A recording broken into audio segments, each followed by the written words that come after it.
All right, what up YouTube? You guys ready to dive into it? I got a really, really good one today. I got the entire Flux founding team on the show all at once. I got Trunk, I got Dan, and I got Parker. So we start off with Parker, who's the face of zelcore, I would like to say. He's the guy that is really going to deliver, in my personal opinion, the best crypto wallet in the industry. Now, with how fast the crypto space is evolving, and how zelcore is working on connecting every single cryptocurrency ecosystem into one wallet, I can only imagine like how he spends his days trying to especially then you add something like Cardano where they have 20 chains and then trying to keep up with that, and then they're adding like Eve and Fusion and everything that's like going to be like what zelcore is going to be. I don't think people really understand what the undertaking to make and deliver something on that level. And that's why I kept saying, like, when I look at zelcore, I know some people have had some issues with it, but where that project is going and where that wallet's going to be, I think in like a very short period of time, it's going to be really, really mind-blowing. Trunk coding genius. We got Dan, who's I like to say the face of Flux. You know, Dan's always on the show, always throwing down with me, you know, keeping us up to date, making sure that everybody knows about all of the latest and greatest news that Flux has to offer, all the new big projects. Dan's always in the Discords, always in the Telegram. Anytime I need anything, anytime you guys are like, we're in like live chat, people are asking questions, I'm like, shoot, hey Dan, like blah, blah, blah, and bam, Dan's over in the chat in like 2 minutes, like just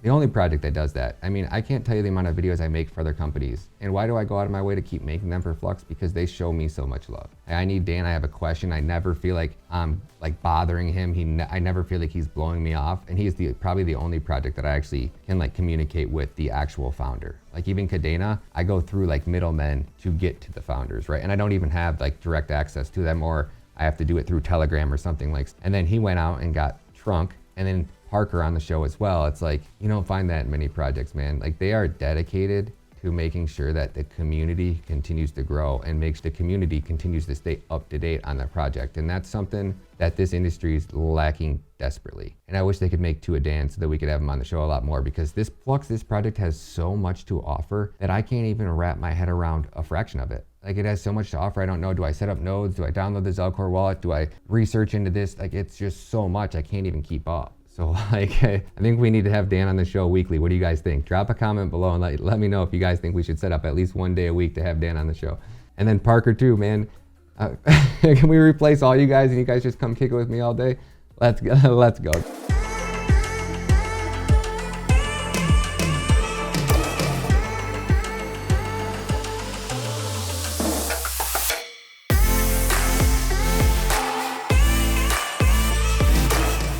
Before we get started, I just gotta say one thing, guys. For all those audio engineers out there who think that bringing 4 different people on a show that have 4 different mics, that have 4 different rooms, that all echo differently, that all have a different setting on their mics, before you guys go and drop some comments, bro, you need to adjust your audio something. If you got an extra 16 hours out of your life that you'd like to come over here and sit here and dial in all these dudes' audio settings for me, hit me up on Twitter, bro. I'll send you all these things so you can uncompress it. Go into Adobe Audition and spend 16 hours sitting here and adjusting settings and dialing everybody's audio in so that every single person that's using a different mic and has a different audio setting, so we can also do the same. I must have 100 different messages from people telling me to adjust my audio, guys. I'm never gonna do it. I don't have a team of people. I'm doing everything by myself. Just keep it real, guys. What up, guys? Welcome back to the show. I feel like I'm probably the luckiest YouTuber in the crypto space right now. I got 3 legends here with me. Some OG crypto guys from back in the day. We got Flux and zelcore in here. So I'll let you guys introduce yourselves and we'll dive right in, man. Thank you, guys. Ryan, I don't know if I'd call us legends, but we're definitely infamous, that's for sure. So I'm Dan Keller. I'm the Chief Strategy Officer for Flux and for zelcore, and I've been with the project since its inception. Hi, guys. My name is Tadeas, and I'm the CTO of zelcore and Flux, and I'm happy to join you. I'm Parker Honeyman. I'm COO for operations for zelcore and for Flux, and we've all been here since the beginning. Yeah, I guess that was kind of redundant, was it? When you bring the co-founders on, they're kind of all over there at the beginning, right? Not necessarily. Oh, that's awesome, man. Well, honor to have you guys. Let's dive in from the beginning if you guys are cool with that. So how did the project get started? Where did you guys meet each other? And Dan, you want to start it off and then... Yeah, I mean, I think all of us kind of ended up coming to the space for the same reasons around close to the same time. And we probably were involved in different aspects and different projects, and we didn't even know that we all existed. And then we kind of found some common ground. We knew we wanted to build a project specifically around, a decentralized computational network. The project was actually born Zelcash, and we had a lot of emphasis on the privacy aspect of things. And then it kind of morphed into something different as we kind of continued to iterate and grow. I'll let Parker or Trunk tell you about Zelcore, but one of the very first things we wanted to do was we realized the barrier of entry for crypto was super, super hard. We all had experiences with bad wallets in the past, burned funds into the atmosphere, never to return. And that's kind of what gave us the idea of Zelcore. That's awesome. So Trunk, where did you come into the mix? You're the only one I haven't got to speak with yet. So how did your journey get started in Flux? Yeah, originally I joined Hash project, which was back then in 2017, 18 era, where the privacy coins were very on top of it, and I was a privacy advocate. I like privacy. I like to stay anonymous. So in Hash, I was doing websites, explorers, creating wallets, and then I got sort of lured into Zelcash project, right? So it was another privacy coin that got started. So again, I was creating the services around it. So be it the explorers, wallets, and we actually run one of the best wallets for Zcash. So with Zcash, we had quite good partnership back then. And even for now, we run their main Inside Explorer called ZecMate solution. So if you go to explorer.zekmate.com, you will end up on our solution of Explorer. And we have the fork of the Swing wallet for Zcash as well. So, and then it got started sort of pivoting from the original privacy to being a Web 3.0 service, to being the decentralized computational network, right? Actually doing something useful with original masternode network, and that's cool. Yeah, that's so cool, man. He still has that cypherpunk mentality. It's just now he's blazing a different trail. Yeah, man. It's like I wish the privacy thing wasn't such a big issue with governments, because I think that privacy is the 100% the way to go. But it's hard to stay private in this industry now. I remember we were at the time one of the very, I don't know, maybe like even the only one that I was aware of that all the founders said like, yeah, my name is Parker Honeyman.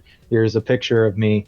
I have a LinkedIn, when everyone else was, like OX hacker is the chief operating officer of this crypto that just raised $10 million and nobody knows who they are. So it's good to not be fully anonymous when you're asking people to trust you, that you're seeing your vision through. But also it's crypto, so you need a little bit of privacy now and then. Without a doubt. I wish there was a way to do it. I think there will be eventually for a way for people to stay anonymous, but still be held accountable if they need to be. Ryan, I think what you'll see eventually, and I think the guys will agree with me on this, is when we decided to remove the privacy features from the project, which is a big deal because we knew what we were doing.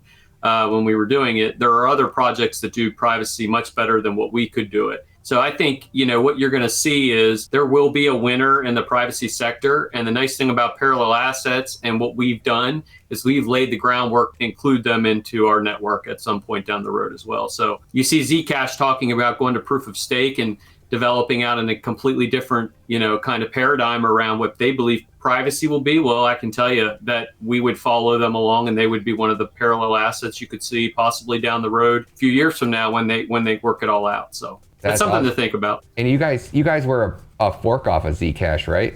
Yeah, it's kind of weird. It's like the child has become the parent because we're like, I mean, Trunk, what is our transactional numbers per day versus like what Zcash is doing? It's not even close. Oh, we are over 40,000 for sure, and they're like less than 10. So it's kind of a lot more.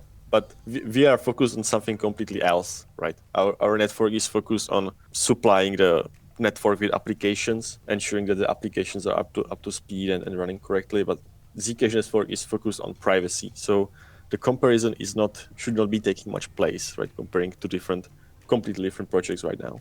So can you guys tell me a little bit about, like, I know everybody's asking, like, what is it like to start a project? I mean, compared to like something like Shiba, for example, where they just throw some trash, on the table and call it a turd, I can only imagine it has to be like a massive, massive undertaking. It's not something that a couple of dudes can do in their basement, is it?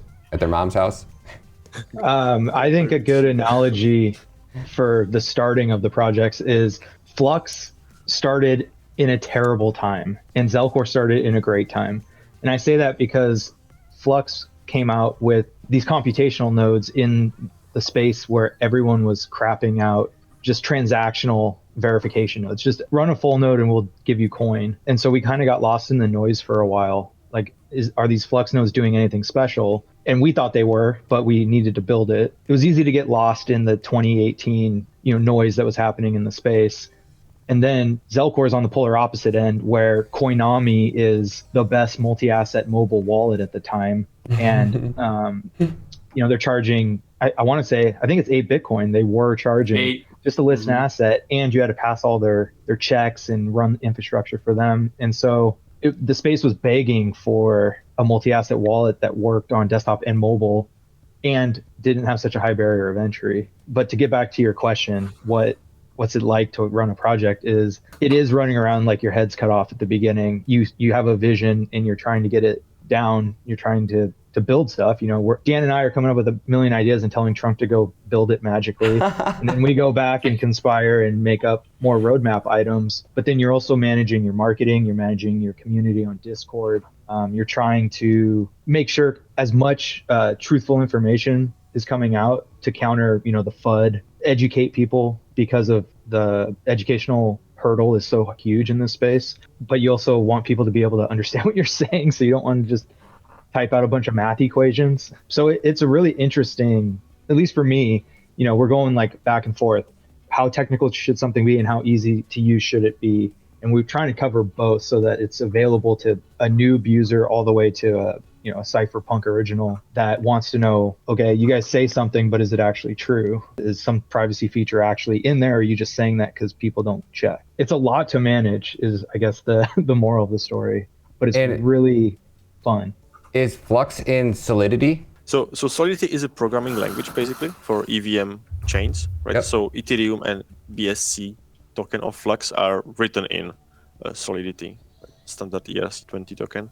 And also on Tron it will be as well. On Tron as well. Is it really that difficult to code in Solidity? Like, I'm more so curious on, like, for somebody, if somebody claims they're launching a new project, like, to bring a blockchain to where Flux is at, say they deployed, like, they had Jeff Bezos money, it would still probably take them 2 to 3 years to get to where you guys are at right now, right? Like, this, because of how much real work actually goes into it? It's not very easy, because we have a main chain and then we have parallel assets, right?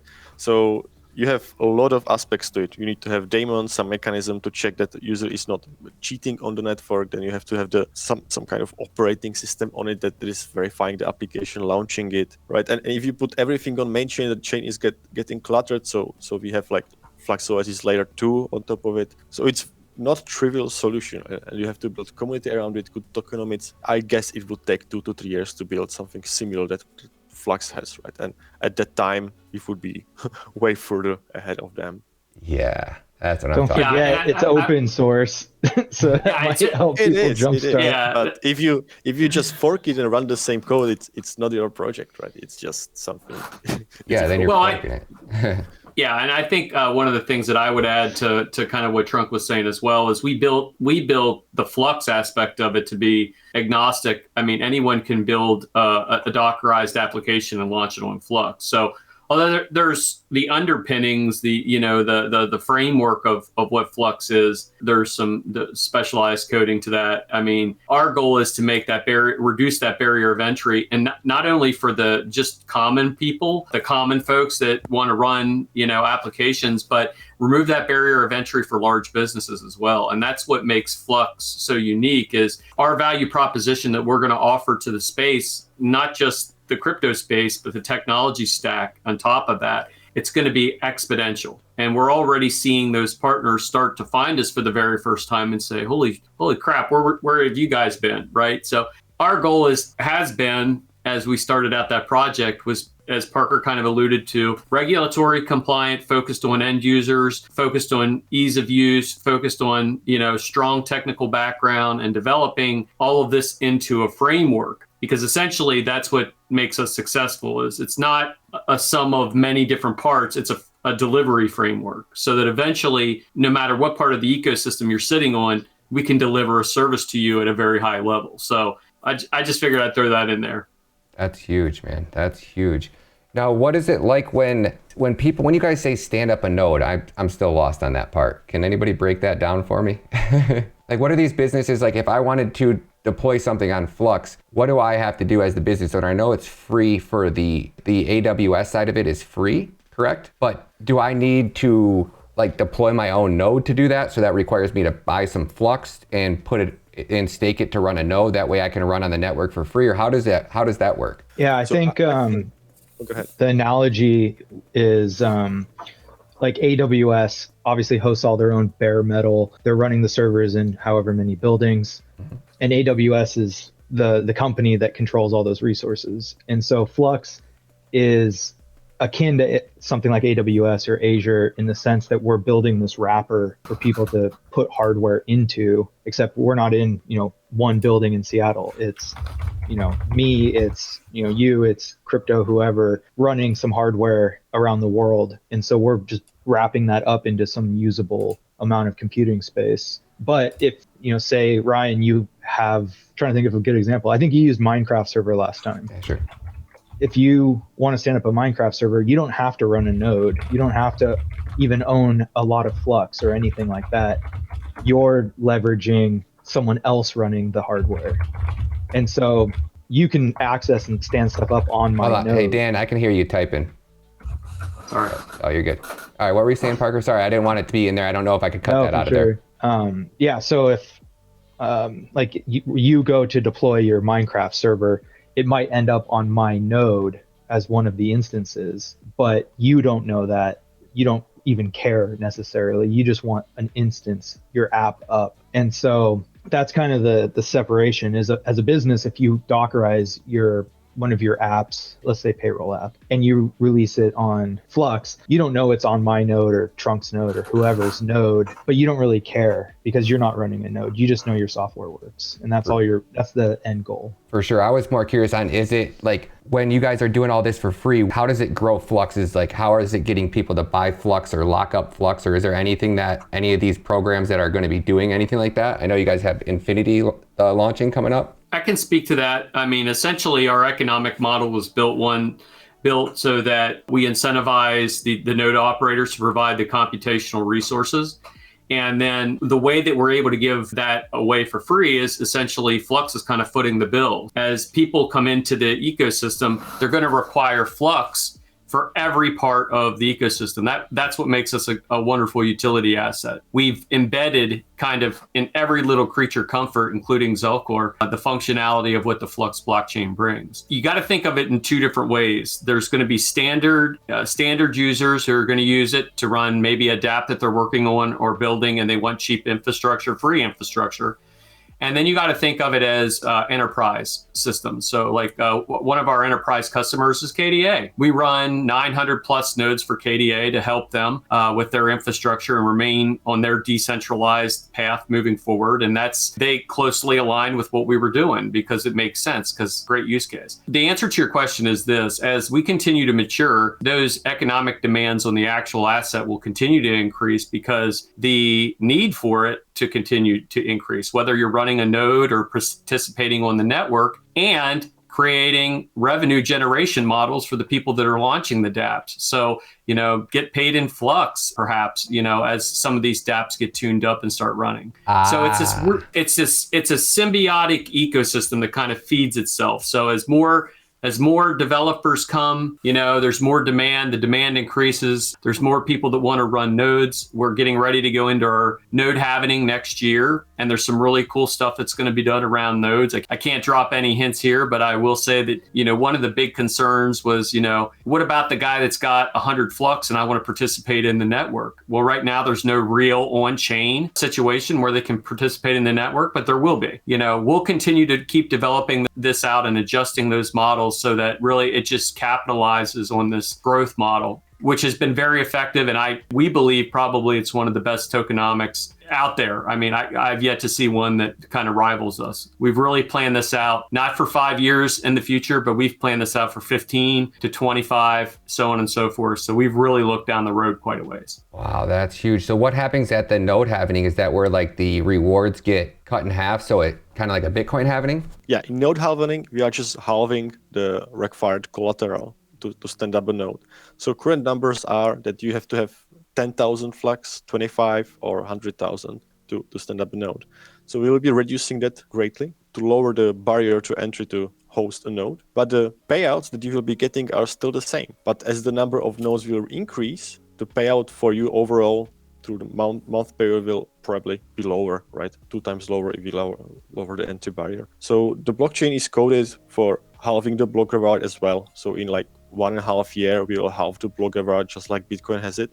But we don't have half period of 4 years, but 2.5 years. So it's a little more faster, so a little more agile. So I like the sounds of that.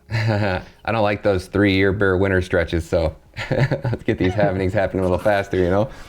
Well, the one thing about the node side of the house versus the proof of work side of the house is the proof of work side is kind of hard coded in the project. We knew going into when we started tuning these nodes out, we had to be able to be fairly dynamic with it. So the halvenings on the node side of the house, that's going to be on demand. And you can see that happen, let's say, you get a lot of massive influx, no pun intended, into the ecosystem. And, we need to have a halvening within another year, we can do that. So it's given us the flexibility to really kind of scale infinitely when you really kind of look at it. And it also gives us the ability to address, maybe we want to add an additional tier. Maybe we want to, do something with on-chain staking. I mean, they're all things we can look at. And it really, honestly, it's like, we're just opening the book up and having added. Parker, I think you were going to add something there too. Yeah, I was just going to say, like everything in crypto, some of the words are a little confusing. Or, you say staking and it could mean 10 different things. So the halvening makes sense because it's popular culture word, but really what it is, it's reducing the barrier of entry to run nodes. And the thing I was going to say, Dan, is that it kind of by itself scales infinitely. So we need double or 3 times or 4 times the hardware. You cut the requirement by that much. Yes, I was just going to say that. That's genius, man. That's awesome. Can you guys talk a little bit more? Where did you guys meet at? That's the piece that I didn't understand. Like, how did you guys, like troublemakers all running each other at a bar or something? And honestly, we met on Discord. Yep. In the degenerate dens of mining. I got into Discord through mining, through like not understanding how to get my ASIC USB stick to work, and found mining pools and communities around that, and then finding Flux, the ideas of Flux through I think it was the mining pool that I was currently on. And then Trunk was there, and I was like, oh, I know Trunk because I was into Hush. And then, well, I'll let the other guy tell their side of the story, but ultimately it was a bunch of funny fates coming together that we ran into each other. I was how do I say this? My name's Dan Keller, and I mine shitcoins. I love to look for the opportunities to get in early. I mined Zcash when it first launched. I mined a lot of these different projects, and that's how I kind of stumbled upon it. Is we kind of ended up together in Discord looking at different things, and then we were all just like, the next thing we kind of all came together. But the one thing, and then I'll let Trunk answer his. The one thing that all of us shared was when we really sat down and we started to talk about things, each one of us had the exact same ethos. We wanted to build something that we could hand to the next generation and make an impact.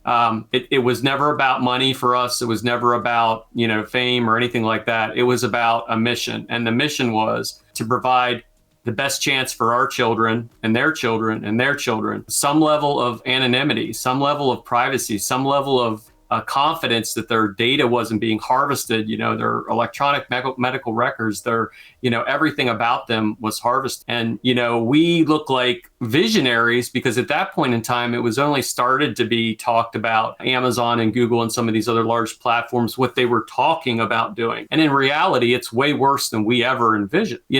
We all agreed at the beginning, we knew it was going to be painful. Ryan, going back to your question about what's it like to start a company or a business like this, it's painful. It's a labor of love. You have to love and believe in what you're doing, because if you don't, you will easily leave it and go on to the next thing. And when times have always been challenging for each one of us, we found solace in each other. So, I call Parker and Trunk they're my best friends. The reason is because we trust each other, and in this space, that's unheard of. I would give my private keys to either one of these guys, guaranteed. That's huge, man. That's huge. And it's amazing. Obviously, like the original Ethereum team, there's only one left, right? And I think that it's because of, I have any clue what the real reason of it is. Obviously, they just didn't have the same ethos and didn't have the same vision and wanted to go separate ways. It's pretty impressive that you guys are the originals and you guys are still here all together, still chasing the same dream, That's pretty cool. What about you, Trunk? I would say that it's definitely about the people, right? That you meet the kind of people with similar mindset. We also have unique skill set, right? Parker is proficient in that area. I mean, in this area, you definitely need great people that with same mindset, my internet is great.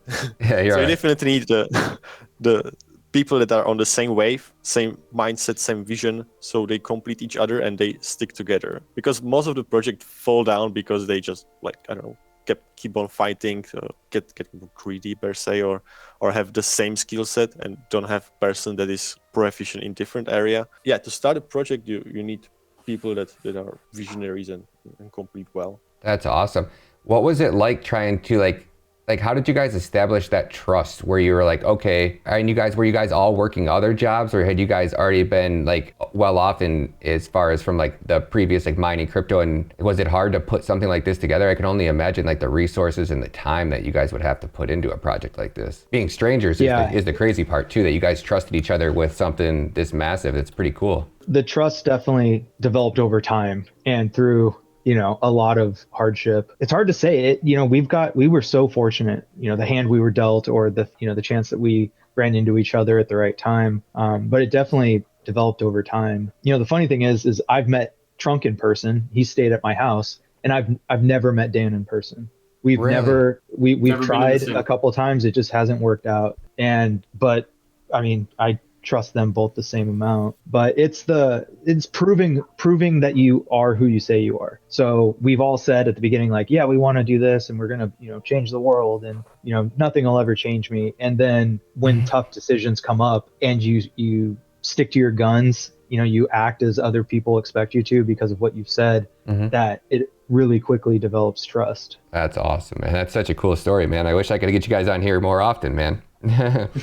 It's funny because just kind of, talking a little about what Parker was saying about trust and stuff like that. There's many times in this project where I'd say that, because you do have other responsibilities, other commitments outside this space. So, you get pulled in a million different directions. And, there's been many times where that internal strife has reared its ugly head. And, I do this quite often with Parker, a lot less with Trunk, where we'll go head to head and we'll be like, this is BS or whatever, and we'll get mad, and then it's like, I'll talk to you tomorrow, okay? Yeah, I'll talk to you tomorrow. You know what I mean? It's like, it's like when you start to put your egos aside and you realize there's a greater mission that you want to work on, it gets kind of easy. And then you got good guys like, Parker and Trunk, who really, honestly, Trunk talked about completing somebody. Each one of our skill sets is unique in itself, and it makes us one dynamic person, you know what I mean? Really, because it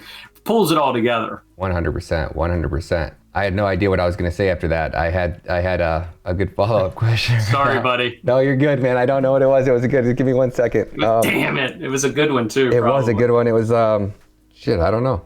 Well, you asked what we were doing during the beginning, if we were still working or working side jobs. So, I mean, the answer is yes, we all were doing our own thing. We were all, making money to survive with other jobs before Flux and before Zelcore. You know, to be honest, that's kind of where what Dan said, all of the pieces fell together where we're filling in some of the blank spots with, it's not just us, it's the whole team. It seems special to me for sure that randomly find, or it's not random, the right person comes up and says, hey, I can do XYZ, let me show you. 2 months later, you know, they're putting half time into Flux or Zelcore because they're attracted to the project. But before that, you know, Dan was working full time in the tech space. So he had, you know, he knew how to manage large teams. He knew how to fix problems, how to do a budget and stick to it. Trunk had already been in various crypto projects, and he knew how to kind of,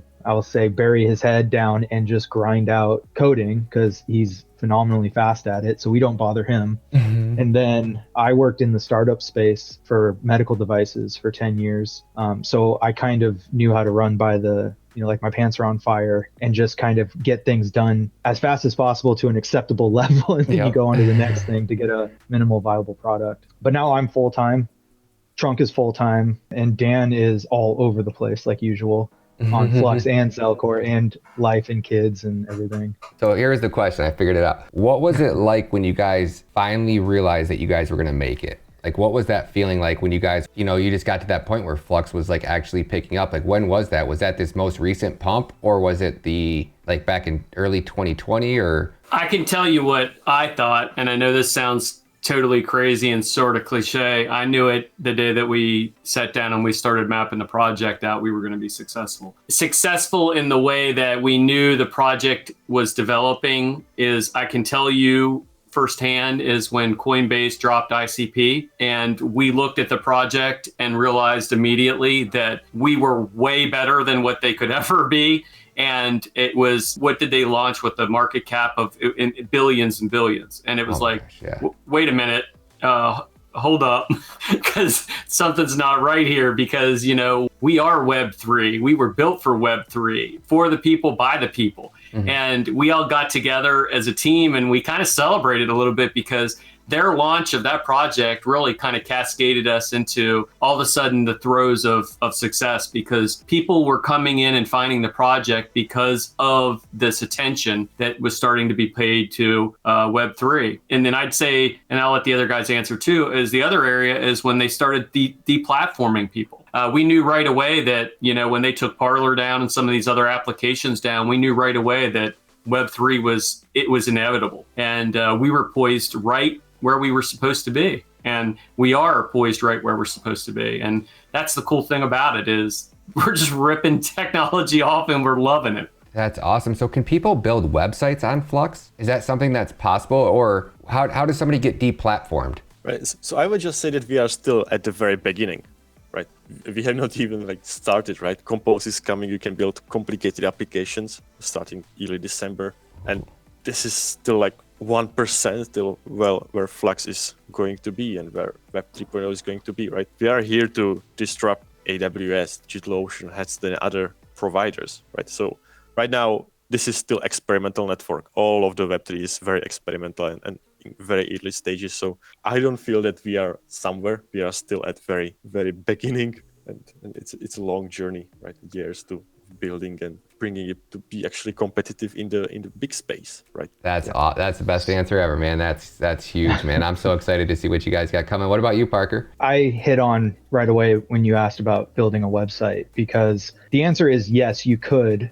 Right now, you could today, but it's not in the same easy to use package as Web 2 tools. WordPress is probably the most known example. You know, they handle the hosting, they have deals with domain managers and things like that. So they have this turnkey package, which is extremely convenient. And you don't think about certain things like who actually owns the IP of my website. You know, I have put my trademark up there, but I don't physically have the code that runs the website. So what happens if WordPress deletes my account? Mm-hmm. You know, you don't really think about those things yet. Like what Trunk said, you know, we're starting at the beginning, is you pave the roads, you know, you lay the pipe for the internet, and then you got to build the cars, the tools, whatever analogy you want. So one of those tools would be a service that we would most likely ourselves build, but someone else could totally do it first if they wanted to stand up something like WordPress on Web3, on Flux. And so make a really easy website editor and package it up and deploy it onto Flux as a service,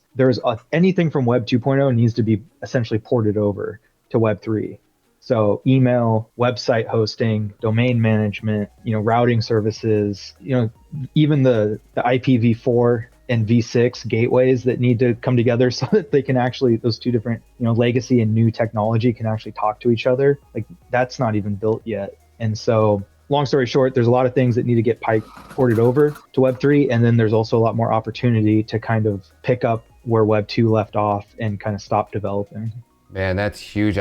I was just thinking like how another business, right when the whole pandemic stuff started going on, and obviously I was selling supplies, my entire website got shut down and I invested like $50,000 into these, and they took it down because of all the fake websites out there. And even though I submitted documents, I sold, I want to say $18,000 worth of stuff through Wix. Wix froze all my credit card payments. They still owe me probably like $7,000 or $8,000. They kept all my credit card payments, didn't pay me a penny, and shut down my website. That's terrifying. And unfortunately, that's going to happen. And when you're relying on a gatekeeper to take care of that, I want to add too that if you go to runonflux.io, that website is completely hosted on Flux. The answer to your question is these guys gave you that we're working on it, laying the foundational groundwork, but it's really running today. So we just have to make it a lot more user friendly. And we actually had another project come to us, a privacy-based coin, and they launched their website on Flux the other day for the very first time. So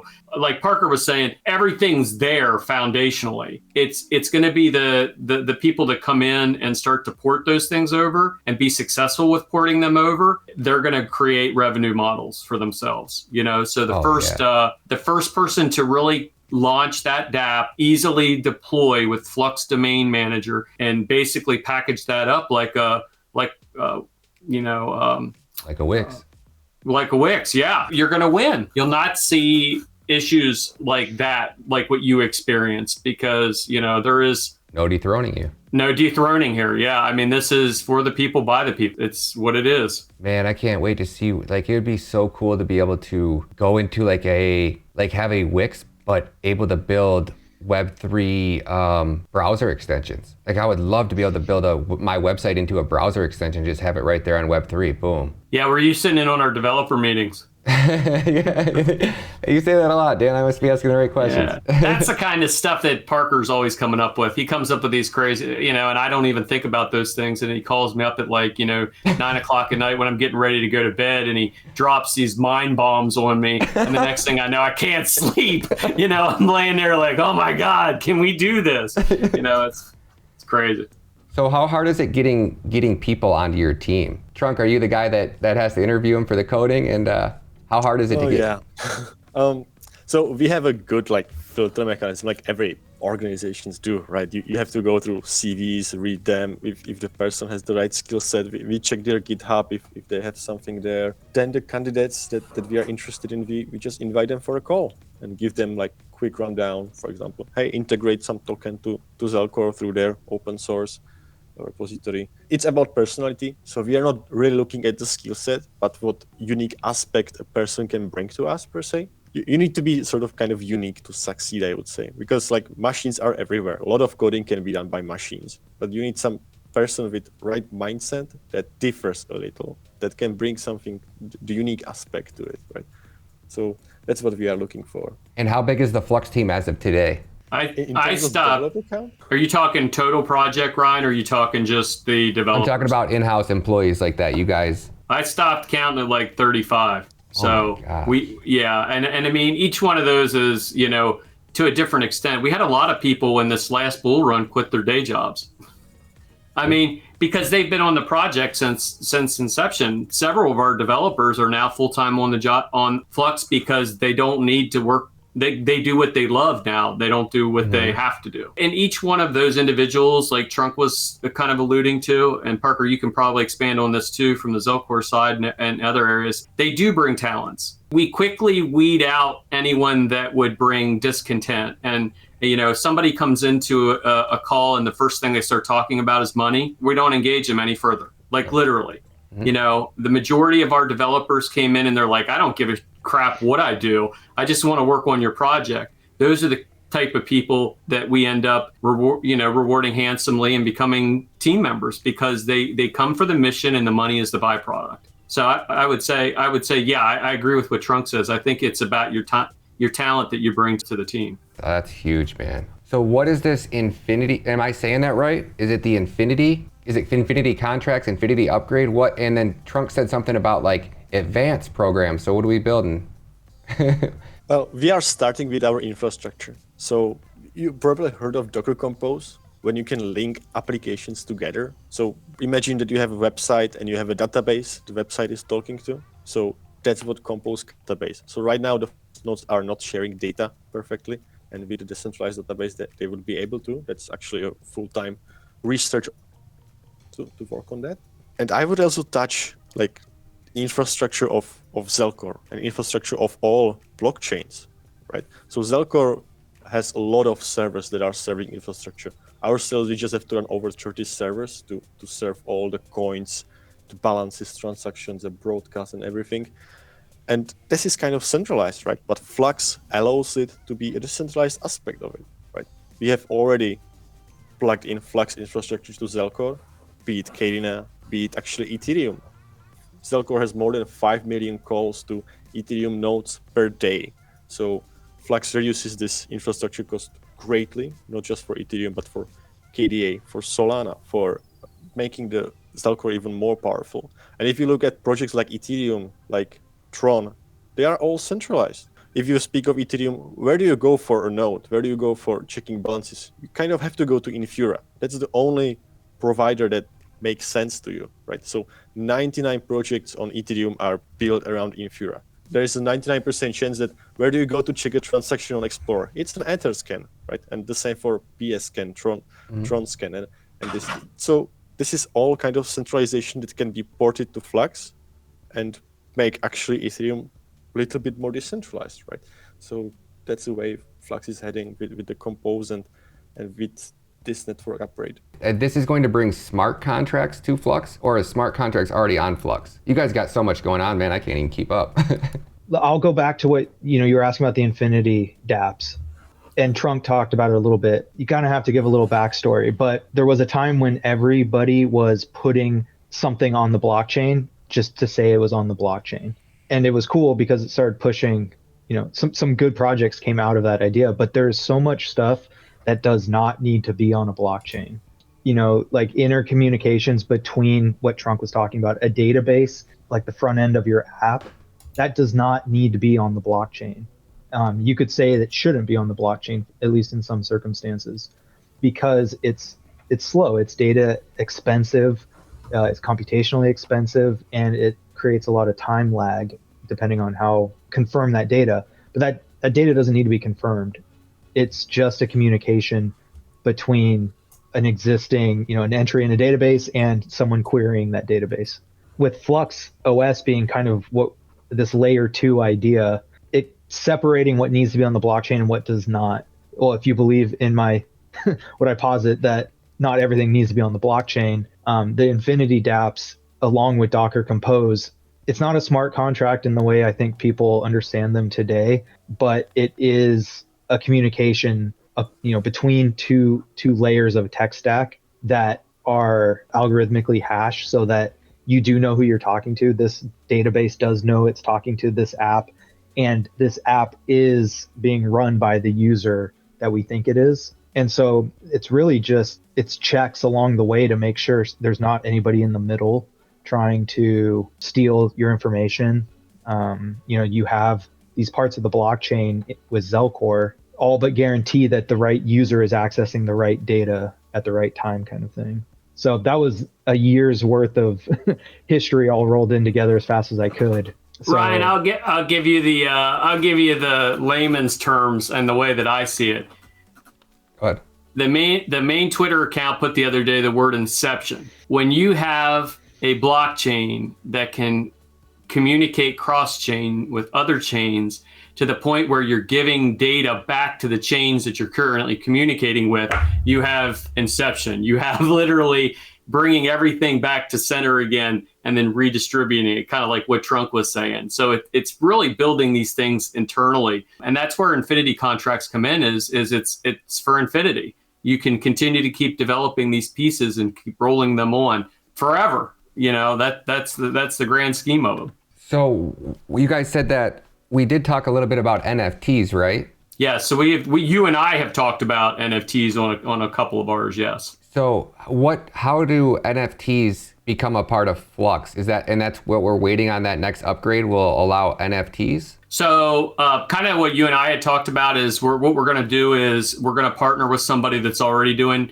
NFTs, somebody like Solana, kind of push their kind of back end into zelcore. And then eventually I think what you're going to see is us be able to integrate particular parts of, because there's really two parts of an NFT. There's the actual smart contract that is executed and actually the tangible data. So the artwork itself. So they're using programs like OpenSeas and things like that to really kind of host this. Well, there's a horror story. A guy went in, he had paid a crap ton of money for an NFT, and he goes in the next day and it's gone and nobody knows where the hell it went. That's reality. And that's where infinity contracts come in. So I don't see us being like the marketplace for NFTs. I see us being the infrastructure for NFTs. So you're going to see that back end, that infinity contract be the layer that supports those NFTs as they begin to develop. We're agnostic. We don't care who the winner is. If it's ETH or Solana or if it's KDA or whoever's building the marketplace and it makes the most sense, we'll add them in.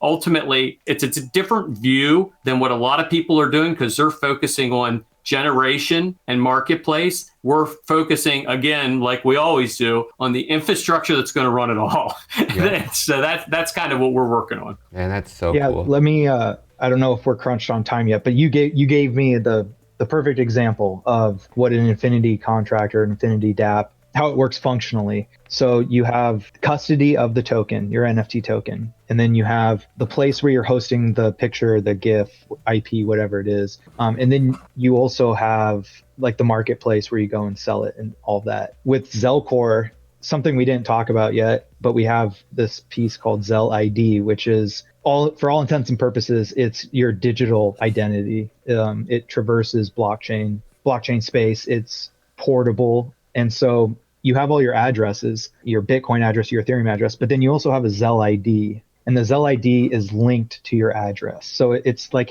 let's just say it's like having two addresses, but you can sign your Zel ID to prove that you are the owner of all your addresses. So this Zel ID would be part of the infinity contract. I can prove that my Zel ID custodies the NFT because I own the address. I can show that I rented the space to properly store that NFT file. And then if I go to the marketplace, I can also sign that I still am the owner of that Zel ID and that it wasn't corrupted or I didn't sell it off chain to somebody else and they imported my private key. I can prove that I was the original owner of that NFT token and also prove that I hosted it properly so that I have something to sell. Wow, that's so cool, man. How does somebody lose an NFT on OpenSea? Like, isn't that a physical address that you would, if it's not there, it would have to be somewhere? We know with Ethereum, they're limited to what you can do on chain. So essentially they're executing smart contracts. And then there's some piece of tangible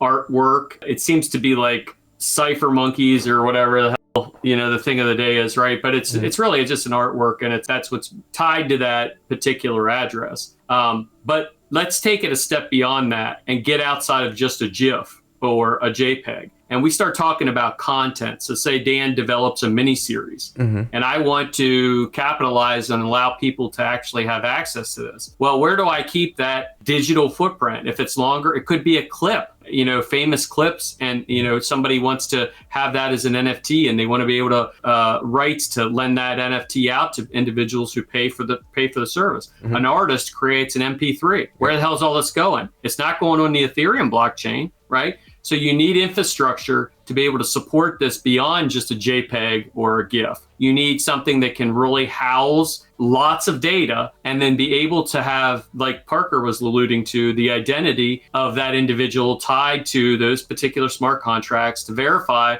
that they actually do own their artwork or their whatever the content is. We get kind of caught up in the craze that is, NFTs today, but NFTs are going to be way, way, way more. They're going to literally be, different types of content and everything else. So again, it pulls it back to center. We're looking 5 years down the road at what we believe NFTs will become. And that's what we're gearing ourselves toward. To answer your question about how you lose anything in crypto, NFT is a good example, but the reason you can lose anything, including coin or, very, very complicated smart contracts require a lot of transactions behind the scenes, and you could lose a position in a lending borrowing platform. It doesn't happen very often, but as the products become more complex, it probably will become more commonplace. You're stacking 20 transactions into one because you can only do one thing at a time, especially on Solidity. Mm-hmm. You are transacting to change the state of one element in that contract. So if one of those transaction fails or hangs, or gas price shoots up very high all of a sudden, and that transaction 6 out of 20 hangs, you don't exactly know what can happen to the subsequent transactions. And that's one thing Kadena is working on, is very more advanced interactions with smart contracts and being able to do more than one state change at a time, is how I understand it.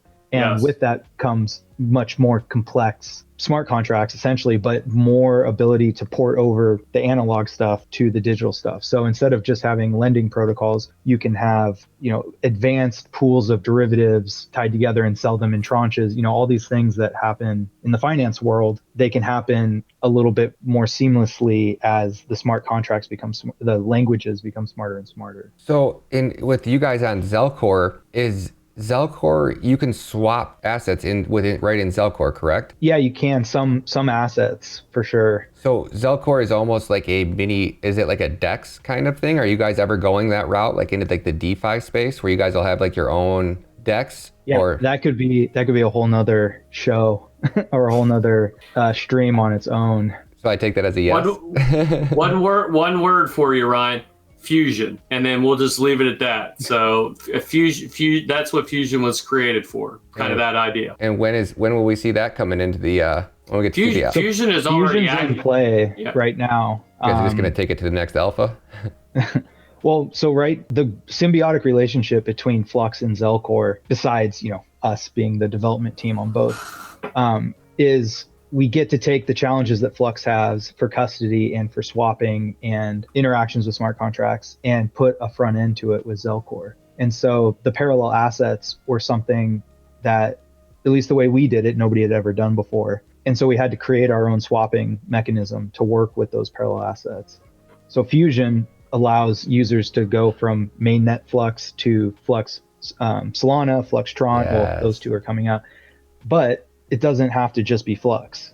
It can be any pool of liquidity, mm-hmm. including decentralized pools of liquidity. So, yeah, that's without, I'm going to fall down the rabbit hole and go on for another hour. If no, but the idea is connecting. Save that for a good one. We'll save that for the next time you come on. Together for swapping.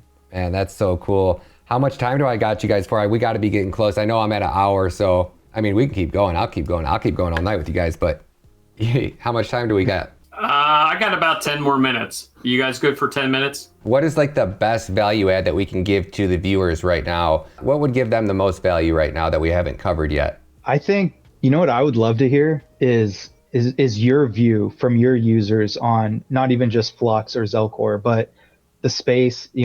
You're obviously centered more around Flux and Kadena and all that, but what are you seeing? What is confusing, or what isn't available currently that people have talked about, or needs that they see or use cases? Yeah, absolutely. Big picture, I'm looking to see when the first payroll company comes out. The first person that allows us to, I know YouTube has to be, every business has to be looking for it. Like, when are we going to be able to start getting paid in crypto? So I think that's one of the things I think is biggest missing from the space. And then a way to keep to prove that you are you.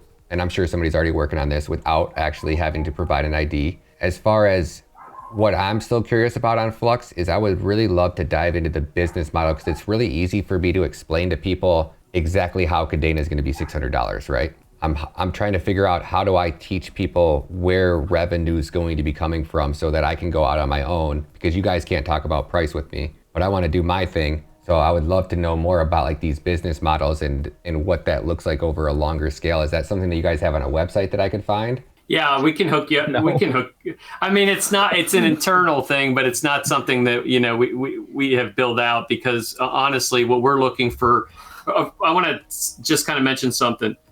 Payroll processing. Take a look at what we're doing with coin requests and eventual integrations there, right? So you're going to see some level of flexibility there.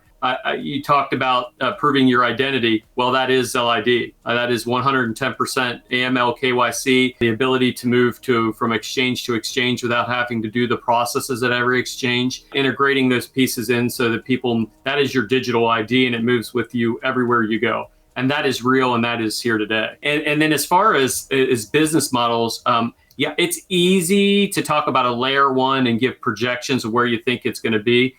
We're more practical, right? We're not pie in the sky. We want to create. I'm not saying that they're pie in the sky, but I'm saying it's harder for us to articulate the ads because the ads are coming as new developers come into the space, new dapps come into the space, new demand comes into the space. It just kind of continues to kind of keep cascading out. I never talk about, not even us as a team. We don't talk about price. We just don't talk about that. It's not something that's in our ethos. Yep.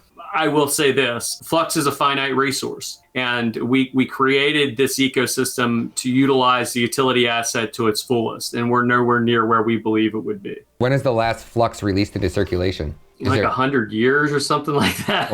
Oh I mean, gosh. it's like Little Stash figured that out one time. What was it? Like it was 100 plus years. It's a long time. Trump probably knows off the top of his head. I would say it's 120 or so. Like it's been Bitcoin, right? That there is like every time. He's normal the whole time you guys are talking. As soon as he starts talking, we can't hear him. Oh man. We got you back. What was that, Trump? Sorry. So we have halving just like Bitcoin, right? The Bitcoin supply gets released and cut in half every 4 years. In our case, it's every 2.5 years, and there is, I believe, 64 maximum of halvings. About that, you get like 150 years or so when the block reward gets zero. But this doesn't concern us, right? Because the revenue of Flux will be more in the application space, right? So users have to go and pay for the application to run on the chain. So that's where it will be. The other thing I want to mention too, Ryan, is the fact that what we're doing, because that's always the question to miners, because they're like, well, what happens when all the cryptos mine and all of a sudden we just become transaction validators? How do we get paid, right? What Flux is looking at with proof of useful work is rewarding those miners outside of just transactional validation. We could go down the rabbit hole on proof of useful work for an entire. We're already thinking 5, 10, 15, 20 years ahead. I mean, these things are all right on the tip of our tongue in terms of what we were doing in these areas. And that's awesome, man. I'm so excited to see where you guys take this, and I'm in for the long haul. That's for sure. I'm not going anywhere. So it's an honor to have you guys on the show, man. I really can't thank you guys enough. I know trying to get all three of you at once. Like I said, I'm the luckiest dude in YouTube right now. So thank you guys, man. I really appreciate it. And anytime you guys, Dan knows, you don't text me at 6 a.m. I'll drop everything. We'll be live in 30 minutes. So. I'm sorry. No, Ryan, I just wanted to say, thank you for all you're doing for the space as well. It's awesome to see somebody vibrant and engaging and questioning things, and people like that. I mean, and I'll say this: Ryan is sending me messages at 11:30 at night saying, "Hey, somebody dropped into one of my live streams and they have questions about K addresses. How am I handling this? Right? Where do I send them?" And it's like, okay, this is what you do. And you don't see people like that in the space anymore who are genuine and they're inquisitive about the technology. It's not a shill. It's not I want to get more ratings. It's just engaging. So that we really do appreciate that. Hey, well, I appreciate you guys, man. I just like promoting. There's so many new projects in this space, man, and it's so hard. And that's the only reason I was asking about a business model, because it's as people that are coming new to the space, when I can show somebody where revenue's generated at, that's my favorite thing. That's why you see me invested in the projects I have, because they generate revenue. So anytime I can show somebody, it's not that I question you guys, or it's more so I just want to be able. I know people are asking me be those things, so if that was something there, but I believe in you guys 100%, man. I think you guys are going to continue. I love that. I love that feedback, man. Seriously, those are the things that make us, continue to cultivate our game, right? So let's have another, and we'll talk about all those business cases. Hey, whenever you guys want, man, you guys are welcome. Trunk, it was an honor to finally meet you, man. Thanks for coming on. Thank you for the invite. Pleasure to join you, and anytime. Thank you, man. Thank you, guys. I'm going to leave 2 more minutes like I always do. Yeah, let's do it, man. I think of something at the end. The business model, because that's like you said, that's a big question, because people have watched Silicon Valley and, these TV shows about startups, and they're like, oh, well, we need, you need a rock solid business plan. I would say with something as like, new and novel as blockchain in general and Web 3.0 specifically, it is as simple as the Linux distribution model. That's a story you get introduced to when you start really getting into open source software, because people are always like, well, if you give it away for free, how do you make money? Then you start thinking, well, that makes sense. So how do I get myself in the middle of that and start making money off of other people's work? It's kind of like the financial system. There's 10 middlemen between you and trying to secure a home loan. Mm-hmm. And that's just the way the system works. And that's what we've accepted so far. If you take it back a few steps, developing the technology in 20 years, you yield far more value to society and to yourself and to companies as you do looking for the next 6 months of profitability. It's the same analogy as why was NASA spending billions of dollars to figure out space flight? Well, now we have these GPS satellites that generate, I think $5 on every dollar that the program spent. And it's technology that's used still today that was figured out 50 years ago and launched 25 years ago, or whatever it is. And I think Web3 is the same idea, is you don't monetize the actual internet, but you monetize useful services on the internet. And so we're building this, it like Linux in a way, and giving it out and giving it to the people to see what they can come up with. And in return, in the long term, that will, that is a business model in and of itself, because it's like Red Hat Linux. Mm-hmm. They function on a completely free piece of software, but they tailor it and provided a specific use case and user experience to their customers. And people are happy to pay it because it benefits them and it benefits Red Hat, and it ultimately benefits Linux because Linux gets better, even though Linux is free. And people that are developing these new things in Linux aren't the original Linux creators, but you cast the widest net for development is essentially it. And you benefit from other people developing their own use cases, and you kind of roll that into the whole package. And that's how I see Flux hosting going, is the hosting part, the infrastructure part isn't necessarily the business model, but it's where you derive business models of the future out of, and you have this giant sandbox to start playing around with more specific pieces that need to be part of the Web3 experience. Man, that's the best answer. Now that's something I can sell. Like that's I'm totally genius, man. That one, I need to capture that and write that down, because that was literally thinking, I'm so glad I'm recording this. Well done. That was so good, man. The Linux distribution model is super interesting. Anybody in crypto, I would recommend Googling it and just reading a few pages on it, or like the Cathedral and the Bazaar. And I can't remember what that is exactly. It's a story that came out either of the Linux distribution model or some classical writing that I totally don't know. But the Cathedral and the Bazaar is pretty synonymous with the Linux distribution model. Dude, I'm glad we kept that last 2 minutes in there.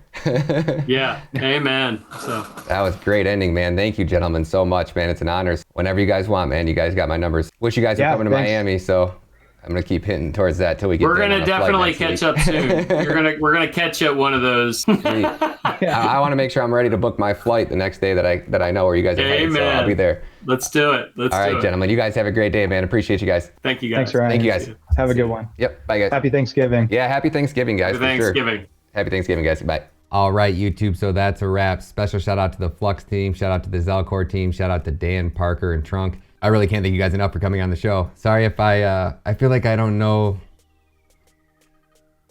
Like sometimes I feel like I keep it too real, and I'm just like open, like happy-go-lucky, like, hey, yeah, how much money you got in your bank account kind of thing. And then I start thinking to myself, like, man, am I even? It's so weird in the crypto space, because any other space, you hear somebody talk about a business, you're instantly like, okay, like what's the business model? Like, let's talk about revenues, generating income. But in the crypto space with like the SEC and regulations, everybody's so like, it's so hard for people to talk about. So sometimes I don't know, like on the questions I'm asking, I'm like, should I be asking those? Am I not allowed to ask those? Is that against like difficult times we're trying to work our way through? So I appreciate the Flux team, man. Thank you guys. And it totally makes sense now when you talk about what Parker just said there, like the last couple minutes, like what they're building, it's still so far above my head. I would say that if I had to take a guess, what I actually understand about the Flux project, probably less than like 1%. And I'm working on it, making up 30% of my portfolio. So that just either says I'm either super stupid, or the big picture of where Flux can go is on such a next level, and their ability to add parallel assets and adapt and connect to any ecosystem, whether that be Cadena, ETH 2.0, Solana. Like we already see them bridging those gaps, and now it's Polkadot, and they're already connecting on Kasama, Web3 applications. Like they're not looking at Polkadot as a competitor. They're like, hey, Polkadot, come stat some nodes up. Come deploy some nodes on Flux, and let's help you guys become even more decentralized. And maybe Flux becomes that one lifeline to every proof of stake blockchain that possibly gets deemed as a security because they're not decentralized enough. Maybe Flux is that back end door that makes that a real possibility. So I honestly personally have no idea. And again, I'm gonna do my best to actually like break down a business model because I got some ideas. So stay tuned for that one, guys. Can't wait to catch you guys in the next video. Shout out to the Flux team. Happy Thanksgiving, everybody. And gosh, but by the time you guys see this, it might be Merry Christmas. So happy holidays, everybody. And can't wait to catch you guys in 2022. Peace.